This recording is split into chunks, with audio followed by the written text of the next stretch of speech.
YouTube, back at you again with another video. In this video though, we finna get rid of this. Yup, finna get rid of it today, boys. Stay tuned. So in today's video, finally getting rid of this big old thing. I feel like this on every bike, everybody do this. I think it's like mandatory if you get one of these bikes. But the reason why I'm taking it off is because obviously I want to clean up the rear of the bike, and already getting like whatever that is, wet spots.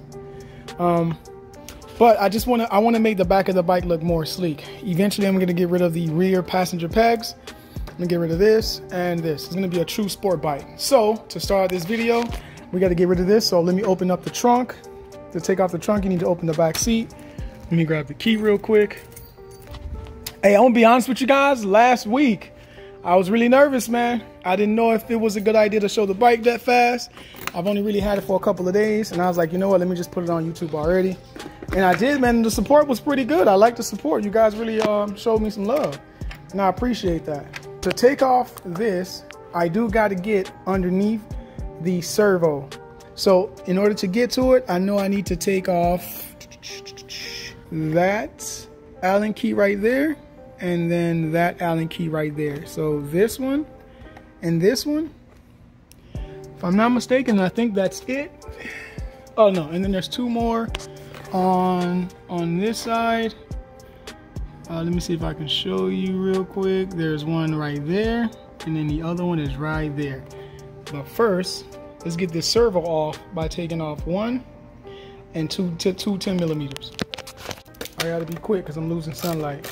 Oh, I don't know if I showed you guys in the last video, but I did change out the anti-gravity battery. I don't think I recorded it though. And it is fitted in the bike, ready to go. I'm trying to lose a lot of this body fat that the bike has when you buy them factory.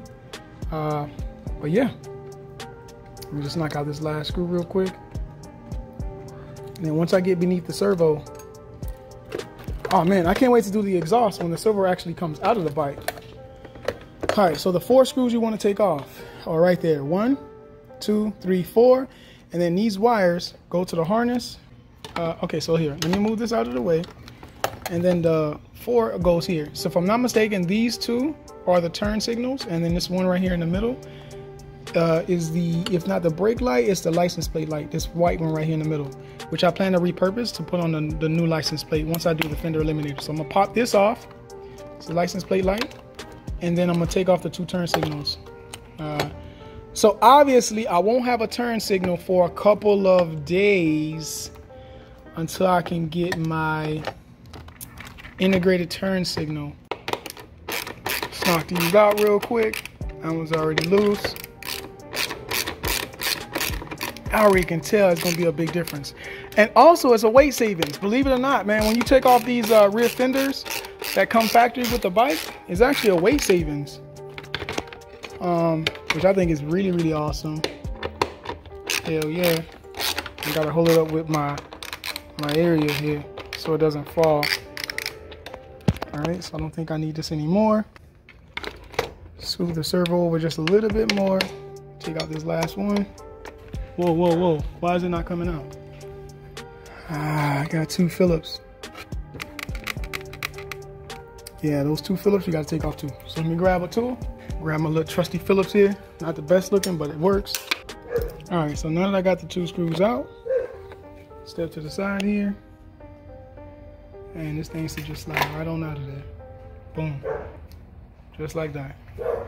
I'm gonna throw it up on eBay, see if it sells for about a month. If it doesn't, I'll just repurpose the license plate light. All right, so now you got this big old hole. What am I gonna do with that big old hole? Let me reach in my pocket here and grab out the kit that came with it. So, kit that I ordered is off the internet. Yeah, so this is the plate cover that's gonna go right in there. And then on the very bottom, it has some Allen keys and some spacers that you need on the top with the nuts. So let me just show you what it's supposed to look like. All right, so the way it's gonna go inside the bike, you guys can see, this is gonna be on the very bottom of the bike. Then you're gonna put the plate. So there's gonna be the plate, then this,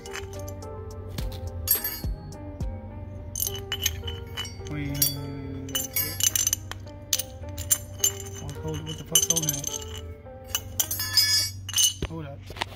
All right, so that you guys understand what I'm trying to say. So basically, you're gonna put the metal washer, the spacer, the plate, then the Allen key. So that way, when you put it on the bike, it's not a good representation, but it's very flush. And what I'm gonna do is I'm gonna put the license plate bracket here. I'm gonna try it at the top. I'm gonna try it even higher. Now, I'm just showing this to show you what it's gonna look like. Nothing's tightened down. It's still loose, but just to have an idea, this is what mine is gonna look like. Yours don't have to look like this, and yours don't have to look like this. And I'm sure they're gonna tell you once you order it from their website to follow their website on how to do this, but I'm not doing it the way that they want it. So I'm mounting mine like this. I blocked off the hole for the wires for the license plate light because I'm not gonna use one. And my license plate is gonna end up here. So if I step back a little bit, you can kind of have an idea of what it's gonna look like. And yeah, so let me tighten those down, put my servo back where it belongs, and that should be the video. All right guys, so this is what it looks like when this is all in place and it's all done. So if you get this actual product, this is what it will look like on your bike. Let me step back so you can get a better view. And it's just that thin. Like I said, I'm not gonna use a license plate light. If your city requires you to, or your state requires you to, there is a hole to run the license plate light, which is this hole right here. So just run yours. But like I said, I'm not gonna run mine, and it comes out of that hole there. And then the license plate light goes to that little white clip. I think I'm gonna go ahead and use these on the back ones, just to make it look more presentable. I think it looks better like that, because this don't look so good. And this is a flush mount, and this will look a lot better in the back location that's holding the license plate light. So let me change these two out to show you that now the bolts are actually seated a lot better than they were before. And then if you look down here, this looks a lot better. So if you look there, now it looks more like it belongs here. And then the two washers on the top I put here in between the license plate light and the actual frame bracket. To me, this is a lot nicer. Actually, the way I had it before using these, it was a bad idea, and it was gonna look terrible over the years. But this is much better. All right, guys, so that's the Fender Eliminator install on a ZX6R 2020. I want to thank you guys for watching, and I hope that you have a wonderful, wonderful, wonderful day.